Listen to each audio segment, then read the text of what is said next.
Much. This is very special and very sweet coming from Judy. We were old producing partners at SoCal Connected, so great to see you. I first want to get my thank yous out of the way. I want to thank the Annenberg School of Communications, the Norman Lear Center for this award. I also want to shout out to Michael Ray, one of the producers who worked on this piece, who doesn't want to come up here. But we also have Juan Devis at KCET, Tori Edgar, Dan Leonard, and Dennis Nietzsche, who all worked on this piece. And I also want to acknowledge the other winners. It's really humbling to be in your presence. Your work is so powerful and so impactful. You know, it's funny, I was reading this today and I saw that you called our work hugely engaging and riveting, and that's not easy to do a half hour on redistricting.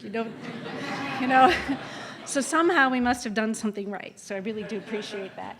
And when I decided to do this story about a year ago, it didn't really go over well in the newsroom. Gerrymandering, really? And yet when we started to look into it, we found a very complex, hard story. This is not a visual story. It's what we often would say is a great print story. But we went into it because that's sort of what our show does. We take what is important and we try to make it interesting. We have about a half hour to do that. So that's what we did. And we also try to tell our audience something that they didn't know. And I'm fourth generation Angelino, and I had no idea that for decades, the LA County Board of Supervisors, a very liberal, progressive local governing body, had actually rigged the voting lines in LA County for decades in backroom deals. That stopped in 1990 after a lawsuit that went all the way to the Supreme Court. Most people don't know about it.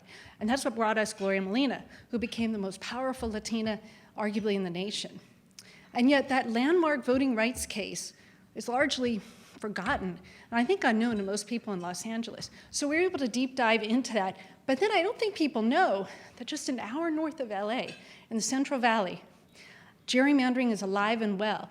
And in fact, we profile a case in Kern County, a big fight there to redraw the lines to give the Latinos the influence and the power that they deserve.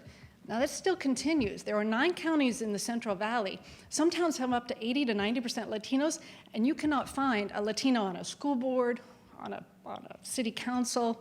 So something's off there. So we spent some time and we reported on that story, and there's a lot of drama still happening in Kern County. The woman we profiled, after testifying against the county, the Board of Supervisor, Leticia Perez, is now facing criminal charges, the first of its kind filed by a county supervisor. So this was a very important story for us. Why do we tell these stories? Well, we figured, a lot of people don't know about this. A lot of the voters don't realize the impact.